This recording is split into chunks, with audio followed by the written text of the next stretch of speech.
भक्तांबर महिमा आराधना के शिविर में आप सभी भक्तांबर स्तोत्र की महिमा को समझ रहे हैं। स्तुतियाँ तो बहुत लिखी गई, पर किसी किसी स्तुति में वो अतिशय आए हैं जो जब से लेखन हुआ है तब से आज तक उनका अतिशय अपने पूर्ण प्रभाव के साथ महसूस किया जा रहा है। युगादि पुरुष आदिनाथ का अपना जीवन युग के आदि में जब भोग भूमि का काल चल रहा था, भोग भूमि का काल अवसान की ओर था, कर्म भूमि आने को थी, तब की स्थिति है वो युगादि पुरुष की। बहुत अच्छे प्रजापाल बनकर के प्रजाजनों को आजीविका के उपाय बताए, निर्वाह का रास्ता बताया, फिर स्वयं संयम के मार्ग पर आगे बढ़कर के जीवन निर्माण की प्रक्रिया में उन्होंने अपना कदम रखा और स्वयं केवल ज्ञान पाकर के धर्मोपदेश देकर के सभी को स्वयं मोक्ष निर्वाण पाकर के निर्वाण का मार्ग भी बताया। ऐसे युगादि पुरुष आदिनाथ जिनकी स्तुतियाँ प्रारंभ से ही इंद्रादि गणों ने की हैं, पांचों कल्याण केंद्र की साक्षी में मनाए जाते हैं। इंद्र स्वयं कल्याणकों में उत्सव मनाता है, सामान्य जन भी भक्ति करते हैं, मुनि गण भी स्तुति करते हैं, गणधर भी स्तुति करते हैं। ऐसे तीर्थंकर भगवंत जो धर्म तीर्थ को आगे बढ़ाते हैं, धर्म तीर्थ के प्रवर्तक होते हैं, जिनके श्री विहार से समूचे आर्यावर्त में सब जगह धर्म की प्रभावना फैलती है। धर्म के रूप में समाज संस्कारित होती है, संयम का मार्ग आगे बढ़ता है, मुक्ति के द्वार खुलते हैं। ऐसे युगादि पुरुष की स्तुति में आचार्य प्रवर मानतुंग स्वामी ने स्तोत्र लिखा है। यथार्थ में मानतुंग स्वामी ने स्तोत्र का कोई नाम नहीं दिया, कोई प्रशस्ति में कुछ लिखा नहीं, केवल 48 काव्य संस्कृत के श्लोक में लिखे हैं, नाम नहीं दिया। लेकिन साहित्य रचना का ये नियम है कि लेखक रचना लिखने के बाद यदि कोई नाम नहीं देता है तो प्रारंभ के शब्द से उस रचना का नाम घोषित कर दिया जाता है। आचार्य प्रवर मानतुंग स्वामी ने अपनी तरफ से कोई नाम नहीं दिया स्तुति का,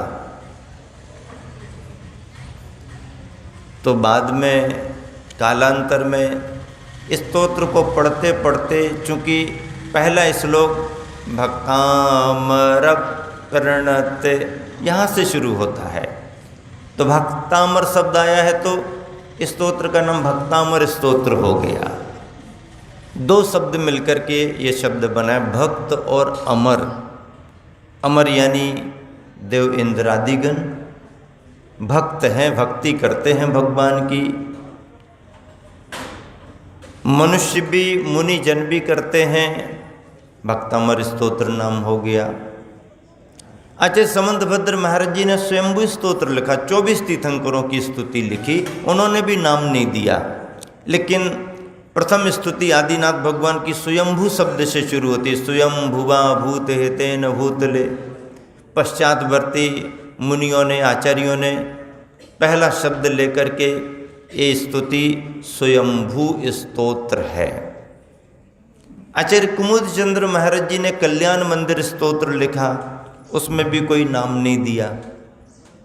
पश्चातवर्ती मुनियों ने, विद्वानों ने, चूँकि कल्याण मंदिर कल्याण शब्द से शुरू होता है, कल्याण मंदिर मुदारम अवद्यवेदी, कल्याण शब्द से शुरू हुआ तो कल्याण मंदिर स्तोत्र कल्याण मंदिर से शुरू हुआ।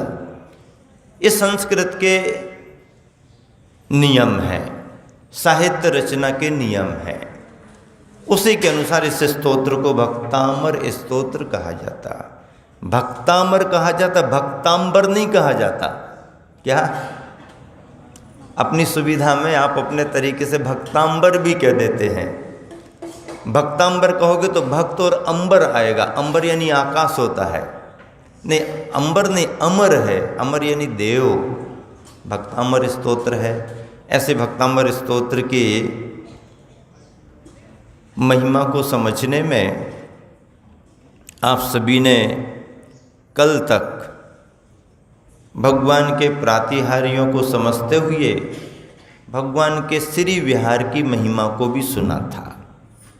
आज के दिन आपको उच्चारण करना है। जैसी विभूति, जैसा वैभव, जैसा प्रभाव तीर्थंकर भगवंतों में होता है, वैसा अन्य दूसरों में नहीं पाया जाता है। इस बात को बतलाने की श्लोक है, उच्चारण करेंगे। इत्थं यथा तो विभूतिर्भुजिनेन्द्र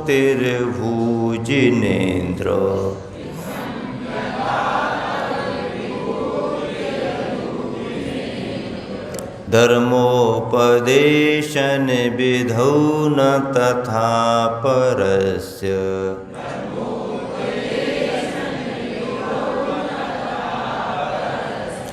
यादृक् प्रभादिनिकृतः प्रहतान्धकारा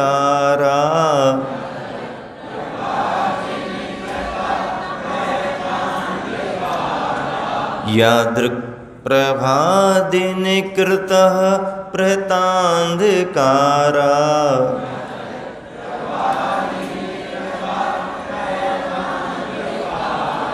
तादृक् कुतो ग्रहगणस्य विकाशिनोऽपि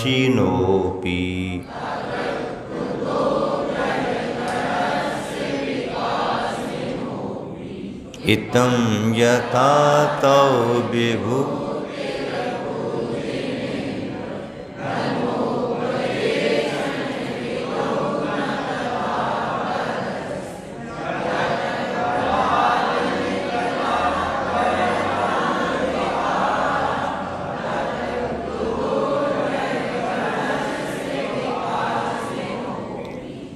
आचार्य प्रवर मानतुंग स्वामी कह रहे हैं कि हे भगवान, इत्थम यथा तो विभूतिर्भुजिनेन्द्र, इस धरा पर हे जिनेन्द्र भगवान, यथा विभूति, जैसी विभूति आपकी पाई गई। किस संबंधी विभूति? धर्मोपदेशन विधौ, धर्मोपदेश देने के विधान में, धर्मोपदेश देने के रूप में, तत्व की देशना देने के रूप में, धर्म का मार्ग बतलाने के रूप में जैसा वैभव विभूति आपकी पाई जाती है, न तथा परस्य, वैसे दूसरों में नहीं पाई जाती है, अन्यों में नहीं पाई जाती है। बात बहुत अच्छे से स्पष्ट कर रहे हैं अपनी आचार्य प्रवर मानतुंग स्वामी। यादृक प्रभा दिन करता, दिन करता, दिन को करने वाला कौन? दिन को करने वाला कौन होता है? सूर्य होता है। प्रहतान्धकारः, अंधकार को प्रहत नष्ट कर देता है। कौन? दिन करता, दिन को करने वाला सूर्य। सूरज निकलता है तो अंधेरा अपने आप भागने लगता है। तो अंधकार को नष्ट करने के लिए जो क्षमता सूरज में होती है, तादृक कुतो ग्रह गणस्य विकासिनोपि, वैसी क्षमता क्या छोटे मोटे ग्रह नक्षत्रों में पाई जाती है क्या? नहीं, ग्रह नक्षत्रों में वो चमक नहीं है। क्या? वो चमक नहीं है, वो आभा नहीं है, वो प्रभाव नहीं है। सूरज में जो प्रभाव पाया जाता है, उजाला देते हुए भी वो प्रभाव ग्रह नक्षत्रों में नहीं पाया जाता। कितनी बड़ी तुलना की। कहाँ दिन कृत, दिन को करने वाला सहस्र रश्मि सूर्य, और कहाँ ग्रह नक्षत्रों की चमक। कोई तुलना ही नहीं। तुलना करने के लिए भी तो कोई समकक्ष होना चाहिए ना, कोई बात ही नहीं। आचार्य प्रवर मानतुंग स्वामी कह रहे हैं कि हे भगवान, हे प्रभु, धर्मोपदेश के विषय में समोसरण आदि रूप विभूति जैसी आप में पाई जाती है, वैसी अन्यों में नहीं। क्योंकि समोसरण ऐसे ही थोड़ी लगते हैं। समोसरण तो जिनके घातीय कर्म नष्ट हुए हैं, अरहंत अवस्था प्राप्त हुई है, और तीर्थंकर प्रकृति का बंध जिनको है, उनके लिए समोसरण की रचना होगी। वैसे बाहर के समोसरण की रचना आप कोई भी कर लो, कहीं भी कर लो। समोसरण कहोगे आप, समोसरण है, ठीक है, समोसरण ये रचना का समोसरण है। लेकिन तीर्थंकर प्रकृति के पुण्य प्रभाव से जीवंत उस भव्यात्मा दिव्यात्मा को जो समोसरण की रचना होती है, इंद्र के निर्देशन में, कुबेर के निर्देशन में, वो अद्भुत है। वो तीर्थंकरों को ही होती है। जिन तीर्थंकरों के समोसरण रचे गए थे चतुर्थ काल में, उन तीर्थंकरों के स्मरण करके इस धरा पर कृत्रिम रूप में समोसरण की रचनाएं की जाती हैं। 2400 तीर्थंकरों के समोसरण की रचना हो सकती है, क्योंकि ये तो रचना है, देवो पुनीत नहीं है, मनुष्यों के द्वारा की गई रचना है। आप अपने विधि सही में समोसरण की रचना कर रहे हो, कौन से भगवान की कर रहे? याद रखना, नहीं तो भूल जाओ। क्यों कर रहे हो शीतलनाथ भगवान की समोसरण की रचना? क्योंकि कभी किसी समय बहुत लंबा कालखंड बीत चुका है, लेकिन इसी धरा पर, इसी भद्दलपुर में, भद्दलपुर का एरिया छोटा मोटा नहीं था, बहुत बड़ा था। भद्दलपुर का एरिया बहुत बड़ा था। तीर्थंकर की नगरी रही होगी, इस विस्तृत एरिया रहा होगा। तो इस ऐतिहासिक भद्दलपुर में, जो भद्दलपुर वैदेशी बनकर के विदिशा बना हुआ है, इसके पहले भेलसा भी बन गया है। आप भूल नहीं जाना अपने भेलसा के लिए, और अपने आप को बड़ी भेलसा की तोप भी समझ करके नहीं बैठना। क्या? हाँ, वो किले की दीवार पर रहती थी, लेकिन अब वो दीवार भी नहीं बची और वो तोप भी नहीं बची। रूपक के रूप में किसी को देखना हो, अपने अतीत को याद करना हो, तो संग्रहालय में चले जाना, रखी है छोटी सी तोप। उस समय वो बहुत बड़ी भेलसा की तोप मानी जाती थी। ग्वालियर में है, ग्वालियर पहुंच गई, चलो तो ग्वालियर जाके देख लेना। यह भेलसा भी नहीं है।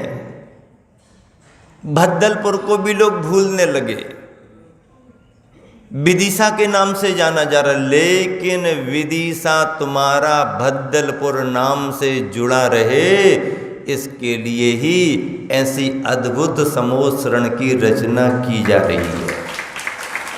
अद्भुत समोसरण की रचना इसलिए की जा रही है कि ये तुम्हारा वर्तमान का विदिशा इतिहास के उस भद्दलपुर के नाम से जुड़ा रहे, शीतलनाथ भगवान के कल्याणक भूमि के नाम से जुड़ा रहे। तुम कितनी बड़ी बड़ी बिल्डिंगें बना लो, कितने बड़े बड़े भवन बना लो, व्यक्तिगत तुम्हारे बन जाएं, सरकारी स्तर पर बन जाएं, बड़े बड़े मॉल बना दो, कुछ भी बना दो, उससे भद्दलपुर की पहचान नहीं जुड़ेगी, उससे भद्दलपुर नहीं पहचाना जाएगा। भद्दलपुर किससे पहचाना जाएगा? शीतलनाथ भगवान की कल्याणक भूमि किससे पहचानी जाएगी?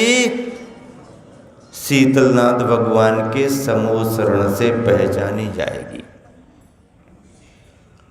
तुम कहो कि हमारे शांतिनाथ मंदिर से भद्दलपुर जाना जाएगा, तुम कहो किले अंदर के मंदिर से भद्दलपुर जाना जाएगा, तुम कहो स्टेशन के मंदिर से भद्दलपुर जाना जाएगा, तुम कहो किरी मोहल्ला से नहीं, तुम कहो चंदापुर मंदिर से जाना जाएगा नहीं, अरहंत विहार से जाना जाएगा नहीं। भले अरहंत विहार तुमने नाम रख दिया, अरहंत विहार नाम रख दिया, लेकिन अरहंत विहार कॉलोनी के नाम पर भद्दलपुर का इतिहास नहीं जाना जाएगा। भद्दलपुर का इतिहास किस रचना से जाना जा सकता है? जो शीतलनाथ भगवान की स्मृति में शीतलनाथ भगवान के समोसरण के रूप में रचना हो रही है। और ये रचना समूचे विदिशा की रचना है, समूचे विदिशा की रचना है, संपूर्ण विदिशा की रचना है।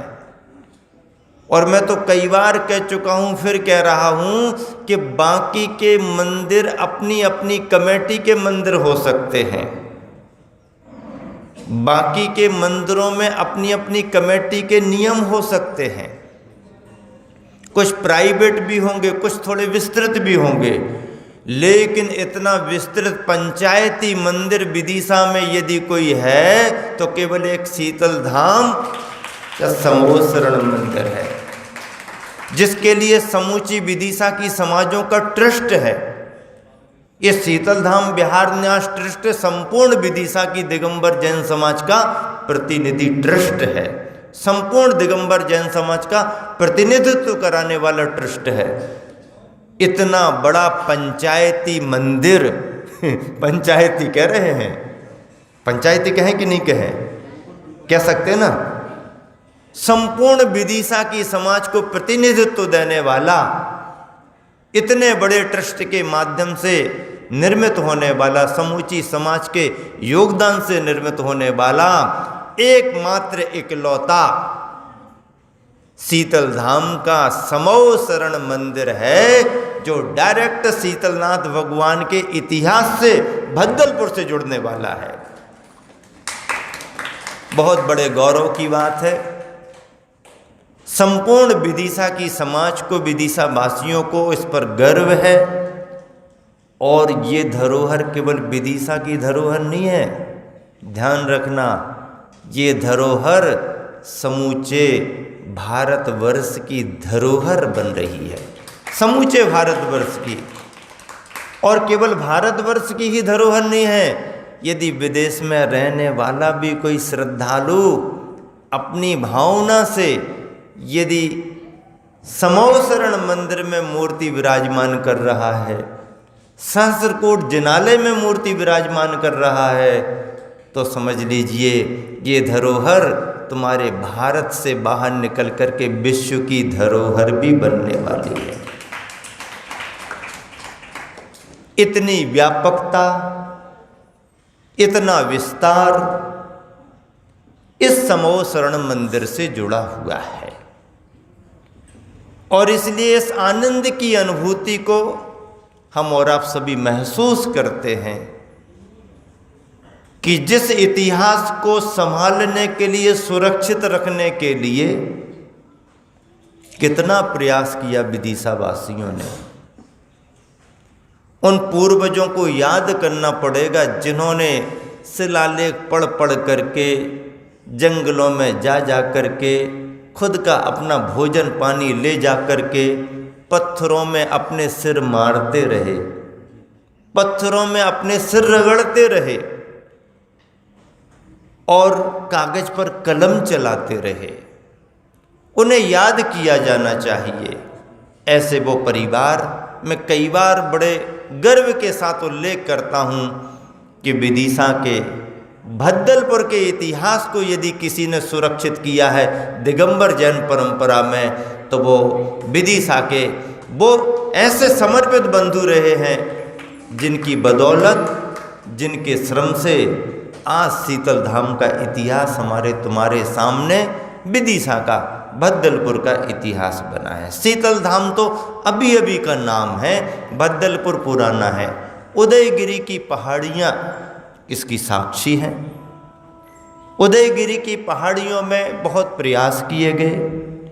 उदयगिरी पर प्रारंभ से ही समाज जाती रही, अपना अर्पण करती रही, लेकिन पुरातत्व की अड़चनों के कारण, पुरातत्व की नियमावलियों के कारण समाज को वो स्वतंत्रता मिली नहीं। और स्थिति ये बन गई कि साल में एक बार लाड़ू चढ़ा दो और बाद में कोई सुविधा नहीं, पुरातत्व के अंतर्गत कोई काम नहीं कर सके, धरोहर को धरोहर मान के चलते रहो, तो समाज के अंदर छटपटाहट हुई कि भाई अपना भी तो कुछ करें, अपने इतिहास को भी तो समाज सुरक्षित रखे। प्रयास उदयगिरी का किया गया। आप सभी को कहानी मालूम है, एक बहुत बड़ा भूखंड लिया गया, लेकिन उस पर विकास होने के बावजूद भी विकास करने में कई अवरोध आते रहे, डेवलपमेंट बराबर नहीं हो पाया। गुरुवर आचार्य श्री के चरण पड़े, उन्होंने सारी स्थितियों को, परिस्थितियों को समझा, उनके अंतर्ज्ञान में कुछ भविष्य झलका और उन्होंने इस विदिशा में विहार किया, चारों दिशाओं की तरफ नज़र फैलाई और फिर उनकी अनुकंपा से, उनकी दूरदर्शिता से जो जगह आशीर्वाद स्वरूप प्राप्त हुई, आज वह शीतल धाम बनी हुई है। इसे हम शीतल धाम मान रहे हैं और इस जगह की ऐसी ऊर्जा है कि कोई अकेला भी आकर के बैठे यहाँ पर, अकेला भी आकर के, समूह समारोह तो छोड़ो, अकेला भी आकर के कभी यहाँ पर बैठे तो कभी बोर नहीं हो सकता है। लिख करके अपनी डायरी में रखना, आज की तारीख में लिख करके रखना। अकेला भी आकर के कभी बैठे तो उससे कोई डर नहीं, कोई बोरियत नहीं। इस जगह की ऊर्जा का ये प्रभाव है और ऐसी ऊर्जावान जगह गुरुवर की नज़रों में आ गई और गुरुवर की नज़र जहाँ फैली, जहाँ तक दौड़ी, कार्यकर्ताओं ने हाथों में झेल लिया और गुरुवर के चरण जहाँ जहाँ पड़े उस जगह को चिन्हित कर दिया और आज यह शीतल धाम परिसर समूची विदिशा की दिगंबर जैन समाज की धरोहर बनी हुई है। इसलिए मैं बार बार कहता हूँ कि निरंतर यहाँ पर आप आयोजन करते रहें, समारोह करते रहें। आयोजन आप करेंगे, समाज आएगी आएगी, समाज आए इसलिए आयोजन करें ऐसा नहीं। कार्यकर्ताओं को संकल्पित होकर के अपने आयोजन निश्चित करते हुए करने चाहिए। मेरे सामने भी चतुर्मास के समय कई सुझाव आ रहे थे, महाराज जी यहाँ चतुर्मास कर लो, महाराज जी वहाँ कर लो, सब जगह रहूँगा, सब जगह करूँगा, लेकिन थोड़ा मुझे सोचने तो दो, विचार तो करने दो। विचार किया, सभी जगह को देखा, सभी जगह समय देने का मन भी हुआ, लेकिन मन में आया कि शीतल धाम इतना विस्तृत स्थान है, क्यों न वहाँ पर वर्षा योग का स्थापन किया जाए।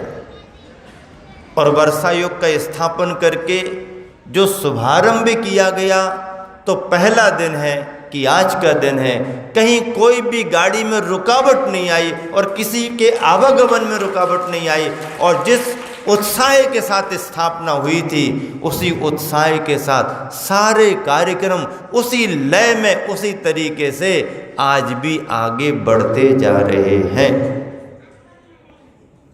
बहुत अच्छा अनुभव हो रहा है। समाज के अंदर भी अपार प्रसन्नता का भाव देखा जा रहा है कि इतना खुला प्रांगण, इतना अच्छा धर्म ध्यान करने का वातावरण, क्योंकि इस वर्ष कोरोना के काल में किसी भी जगह रुकते तो वो सुविधा नहीं होती, क्योंकि कंजस्टेड इलाके, कंजस्टेड जगह रहती हैं। लेकिन कोरोना में प्रतिबंधित समय में भी लोगों के मन में संशय, शंका, डर, भय सब कुछ व्याप्त रहने के बावजूद भी इस शीतल धाम में कभी आवागमन में किसी को रुकावट नहीं आई, कभी किसी को कोई बाधा नहीं हुई और सानंद सारे कार्यक्रम उत्साहपूर्वक और विशेष उपस्थिति के साथ श्रावकों की संपन्न हो रहे हैं। यही इस जगह की सबसे बड़ी पावर, एनर्जी और ऊर्जावान होने का प्रभाव है। व्यक्ति में चुंबकीय आकर्षण होता है। व्यक्ति एक बार आता है तो उसके मन में खिंचाव आता है और वो बार बार आता है, बार बार बर्रो वाले बाबा के, भगवान के दर्शन करता है, भगवान की पूजा करता है। और जो व्यक्ति अभिषेक, पूजन, शांति धारा करते हैं उनको उसका अंतर मन से एहसास भी होता है।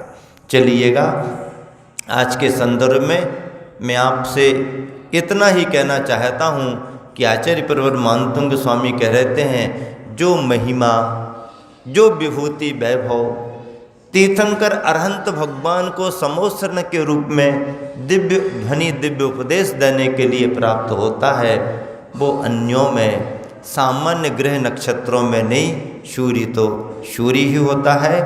और दुर्जन स्तंभक, जिस व्यक्ति के मन में सद्भावना नहीं है, ऐसे दुर्भावना वाले व्यक्ति भी इस श्लोक के प्रभाव से स्तंभित हो सकते हैं, उनका वह दुर्भाव रुक सकता है। रिद्धि मंत्र में ओम ह्रीम अर्हम